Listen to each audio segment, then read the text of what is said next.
BPF হিসাবে বা গোসাইগাঁও জিলা আদিবাসী সেল হিসাবে, বেঙ্গলি সেল হিসাবে বা রাজবংশী সেল হিসাবে বা গোর্খা সেল হিসাবে বা ওমেন ইয়ৰ BSU সব একেলগে লগ লাগি আমি ইয়াত ধৰ্ণা কাৰ্যসূচী লৈছে। অবজেক্টিভটো হ'ল আমাক যেটো নতুন সমষ্টি ডেলিমিটেশ্যন এমপিৰ ক্ষেত্ৰত আমি স্যাটিসফাইড নহয়।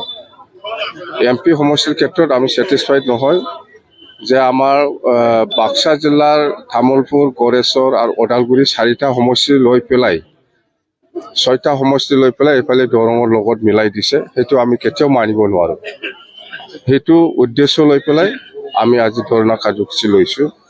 আৰু সংগঠন মানে সাংবিধানিকভাৱে কনষ্টিটিউশনেলি মানে আমাৰ BTC চুক্তিত এটা লিখা আছে যে যেতিয়া নাকি সমষ্টি ডেলিমিটেশ্যন হ'ব তেতিয়া কোকৰাঝাৰ আৰু ওদালগুৰি লোকসভা আপোনালোকে পাবলৈ সক্ষম হ'ব বা এনেকুৱা আমাৰ স্পষ্টভাৱে চুক্তিত লিখা আছে।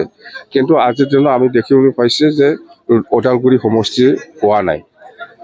তো কনষ্টিটিউশনেলিও বা সাংবিধানিকভাৱেও আমি গোটেই ভাৰতবৰ্ষক আমি দেখিবলৈ পাই মানে যে যিমান 6 শিডিউল এৰিয়া আছে ইয়াত 6 শিডিউল এৰিয়াবিলাকক ক্ৰছ কৰি পেলাই এছেম্বলি হওক, লোকসভা হওক এনেকুৱা সমষ্টিটো আমি দেখিবলৈ পোৱা নাই। কিন্তু আমাৰ BTC ক্ষেত্ৰত আমি এইটো দেখিবলৈ পাইছোঁ। সেইকাৰণে আমি অবজেকশ্যন কৰিছোঁ যে সেইটো আমি মানি ল'ব নোৱাৰে। আৰু এই কথাটো আজি এফচু বা UPPL সেইটো আদৰণি জনাইছে।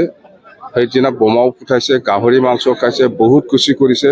ডেট মিনছ মানে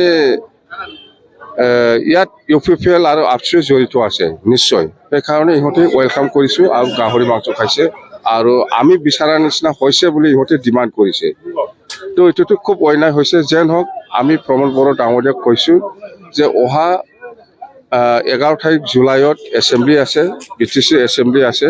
এই এছেম্বলি হিচাপে এছেম্বলিৰ পৰা এটা ডিচিশ্যন যাব লাগে, বনাব লাগে এছেম্বলিত আলোচনা কৰি পেলাই যে ওদালগুৰি এটা লোকসভা বনাব লাগে বুলি। আৰু ইচ্ছা কৰিলে প্ৰমোদ বড়োৱে আজি হওক, কালি হওক বা পৰহি হওক এটা কেবিনেট মিটিং লৈ পেলাই এটা ওদালগুৰি আৰু এটা কোকৰাঝাৰ লোকসভা হ'ব লাগে বুলি কেবিনেট ডিচিশ্যন দিলে সেইটো ইলেকশ্যন কমিশ্যনে ইজিলি মানিব। কিন্তু আজি সেইটোকে দিব বিচৰা নাই। তাৰমানে BTC বাকী ৰাইজে ভিক্টিম হৈ থাকিব লাগে। এই 6টা সমষ্টিৰ মানুহে বছৰে বছৰে 25 বছৰ 30 বছৰ আৰু ভিক্টিম হ'ব লাগে। তাৰ কাৰণে আমি BPF হিচাপে সেইটো অকল BPF নহয় BTC বাকী ৰাইজে সেইটো সহ্য কৰিব পৰা নাই আৰু সেইটো মানি ল'ব নোৱাৰিব। আমি অকল পাৰ্টি নহয় সকলো ৰাইজক লৈ পেলাই আমি আন্দোলন কৰিম। যদি প্ৰয়োজন হয় আজিৰ দিনতো আমি দল হিচাপে কৰি আছোঁ। কিন্তু ভৱিষ্যত যদি মানি নলয় তেতিয়াহ'লে আমি গোটেই যিমান জাতি জনগোষ্ঠী আছে সকলোকে লৈ পেলাই আমি আন্দোলন কৰিবলৈ বাধ্য হ'ম। লোকসভা সমষ্টি টোটেল আমাৰ BTC এৰিয়াত পৰিছে 15টা এছেম্বলি। 15টাৰ ভিতৰত 9টা কোকৰাঝাৰত, 6টা সেইফালে দৰঙত গ'ল। তো আমি কৈছোঁ যে লাগিলে সেই বাক্সা সমষ্টিটো আকৌ ওদালগুৰিৰ লগত লওঁ। 8টা আৰু 7টা হ'ব।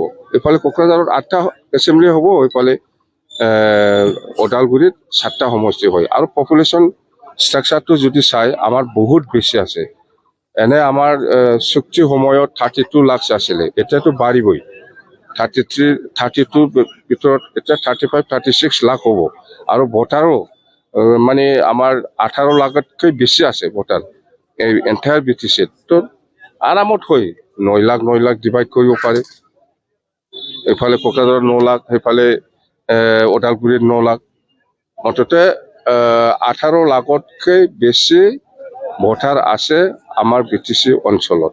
চৰকাৰে প্ৰেছাৰ দিলে এইটো হৈ যাব। BTC চৰকাৰে সেইটো প্ৰেছাৰ দিব লাগে। আৰু UG ব্ৰহ্ম আছে, সি নিজে মিনিষ্টাৰ ষ্টেট কেবিনেট। এইফালে ৰাজ্যসভা MP আছে ৰংগেৰা। ইহঁতে ক'লেতো ইজিলি হৈ যায়। আমি থাকিলে হয়, এইটো কেতিয়াও হ'ব নিদিলে হয়। আমি চৰকাৰত থাকিব লাগিছিল, তেতিয়া এইবিলাক কোনো দিন চান্স নাপালে হয়। আমি চৰকাৰৰ নাই, সেইকাৰণে আমি পাৰা নাই। তথাপিও আমি ডেমক্ৰেটিকেলি পিছফুলি আমি আন্দোলন কৰিম, এইটো যাতে হয়।